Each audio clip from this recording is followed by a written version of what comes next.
আসসালামু আলাইকুম সবাইকে অ্যাডমিশন ও চাকরি প্রত্যাশী ভাই বোনেরা, সাম্প্রতিক বিষয়াবলী একটি মারাত্মক ও দারুণ জিকে ক্লাস আপনাদের সকলকে স্বাগত জানাচ্ছি।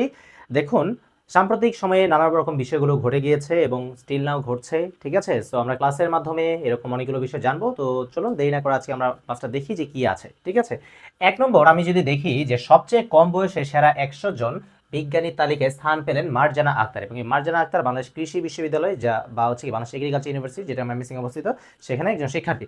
সো এই যে সবচেয়ে কম বয়সে সেরা 100 বিজ্ঞানী তালিকায় স্থান পেলেন কে? বাংলাদেশের মার্জানা আক্তার, যিনি কি বাংলাদেশ কৃষি বিশ্ববিদ্যালয়ের শিক্ষার্থী। ওকে।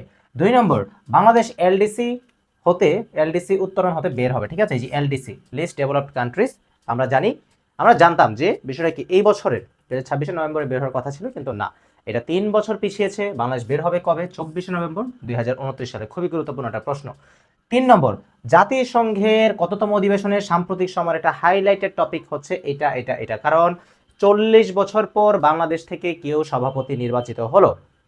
আমরা সকলে জানি যে জাতিসংঘে কি প্রতি বছর সেপ্টেম্বর মাসের কি দ্বিতীয় সপ্তাহে যে মঙ্গলবার, দ্বিতীয় মঙ্গলবার কি অধিবেশন হয়। সো এই যে অধিবেশন সভাপতিত্ব করবে কে? বাংলাদেশের যে পররাষ্ট্রমন্ত্রী ডক্টর খলিলুর রহমান। 40 বছর আগে, হ্যাঁ 40 বছর আগে কি হুমায়ুন রশিদ চৌধুরী উনি কি সভাপতিত্ব করেছিলেন জাতিসংঘে। এত বছর পর আবারও সভাপতি নির্বাচিত হলেন কে? এই পররাষ্ট্রমন্ত্রী, বর্তমান বাংলাদেশের পররাষ্ট্রমন্ত্রী ডক্টর খলিলুর রহমান, এবং উনি 99 ভোট পেয়ে বিজয়ী হয়েছেন। এবং সাইপ্রাসের যে পররাষ্ট্রমন্ত্রী ছিলেন তিনি পেয়েছেন 91 বা 91টি ভোট, মানে 8 ভোটে কি তিনি জয় পেয়েছেন। সো এই হচ্ছে একটা বিষয়। এবং 81তম অধিবেশন উনি নির্বাচিত হন। কততম অধিবেশনে? 81তম অধিবেশন, এটা মনে রাখতে হবে।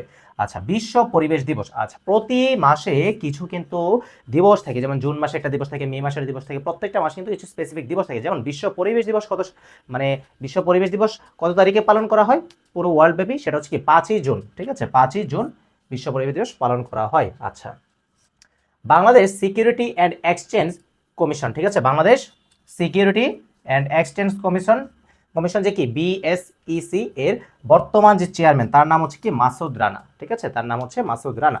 আচ্ছা, বর্তমানে বিশ্বের স্বল্পোন্নত দেশ, বর্তমানে বিশ্বের স্বল্পোন্নত দেশ কতটি? 44টি। এবং আরেকটা কথা বলি, এই যে এলডিসি আছে, এলডিসিভুক্ত দেশ সবচেয়ে বেশি হচ্ছে কোন মহাদেশে? অনেক সময় প্রশ্নটা আসে, সেটা হচ্ছে আফ্রিকা মহাদেশে। হ্যাঁ, ওকে।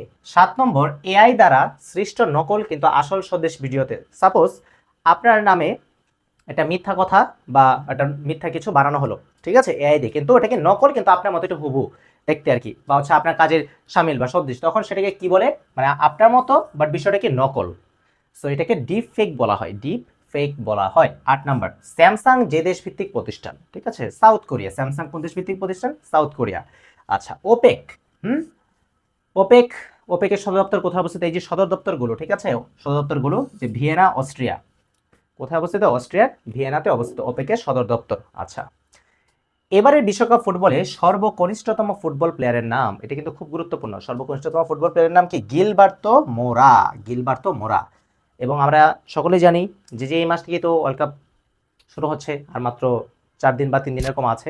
সো বিষয়টা হচ্ছে এই যে এই ওয়ার্ল্ড কাপে কিন্তু অনেক প্লেয়ার কিন্তু তাদের কি এবারের মতো শেষ ম্যাচ খেলে, যেমন আর্জেন্টিনা যদি মেসির কথা বলি, ব্রাজিলের নেইমারের কথা বলি, এরকম, ঠিক আছে, জার্মানির যে একজন গোলকিপার আছে সে, তো এরকম অনেকে কিন্তু কি এবার শেষ ওয়ার্ল্ড কাপ তারা খেলছে। সো এবারের সবচেয়ে ক্ষুদ্র বয়সী বা কনিষ্ঠতম যে প্লেয়ার, সে হচ্ছে গিলবার্তো মোরা। ওকে, দেন 11 নম্বর, 2026 সালে আন্তর্জাতিক শ্রম সম্মেলন অনুষ্ঠিত হবে। ঠিক আছে, আন্তর্জাতিক শ্রম সংস্থা, আইএলও, ইন্টারন্যাশনাল কি লেবার অর্গানাইজেশন, তাই না? আর ওইটার কি একটা সম্মেলন অনুষ্ঠিত হবে কোথায়?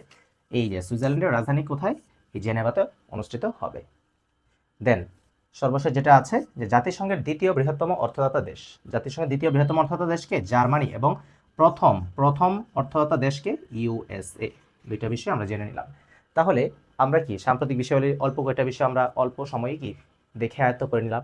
এইভাবে আপনার যদি নিউজ পেপার পড়তে সমস্যা হয় বা হচ্ছে মন না চায়, বোরিং ফিল করেন, বা খবরের কাগজ এগুলা ইংলিশ হোক বাংলা হোক, যদি কোনোটা আপনার ভালো না লাগে বা খবর দেখতে আপনার ভালো না লাগে টিভিতে, তাহলে আপনি যেটা করতে পারেন, এই যে আপনার জন্য তো সমাধান আছে, আমার পেজ জিকিউ টাইপের এই সাম্প্রতিক বিষয়গুলি ক্লাসগুলো দেখবেন। শুধু তাই নয়, এই সাম্প্রতিক বিষয়গুলির পাশাপাশি আন্তর্জাতিক বিষয়াবলী, বাংলাদেশ বিষয়াবলী, আইকিউ বা মানসিক দক্ষতা সহ অনেক কিছু কিন্তু কি আছে আমার পেজ এবং ইউটিউব চ্যানেলে কিন্তু আছে। স্পেশালি ইউটিউব চ্যানেলে প্লেলিস্ট আকারে কি দেওয়া আছে। সো আশা করি ক্লাসটা করে সকলে উপকৃত হয়েছেন, এবং আপনাদের সকলের সাথে দেখা হচ্ছে পরবর্তী কোনো ক্লাসে ইনশাল্লাহ।